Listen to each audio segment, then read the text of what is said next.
বনের মধ্যে এক বট গাছে বাসা বেঁধে বাস করত একদল বক। এক কালকেওটে সেও বাসা নিয়েছিল সেই বট গাছের কোটরে। ডানা গজাবার আগেই সে বকের ছানাদের ধরে ধরে খেত। এমনি করেই চলছে বহুদিন। একবার এক বকের বাচ্চারা গেছে কেউটের পেটে। শোকে অস্থির হয়ে বেচারা পুকুর পাড়ে বসে চোখের জলে ভাসছে। খাওয়া দাওয়ার রুচিও তার চলে গেছে। পুকুরের এক কাঁকড়া বককে ওই অবস্থায় দেখে গুটি গুটি এগিয়ে এলো।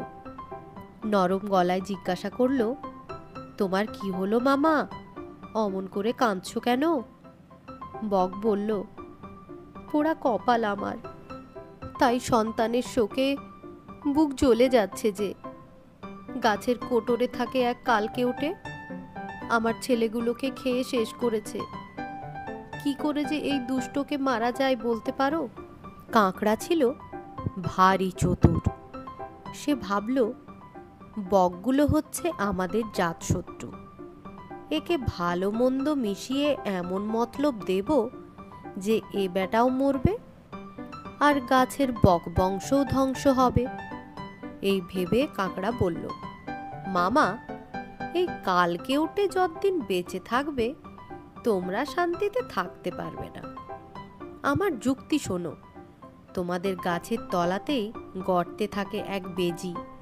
তুমি বেজির গর্তের মুখ থেকে সাপের কোটর পর্যন্ত মাছের মাংসের টুকরো ছড়িয়ে দাও, তাহলে দেখবে মাছের গন্ধে গন্ধে গাছে উঠে বেজি দুষ্ট সাপটাকে মেরে ফেলবে।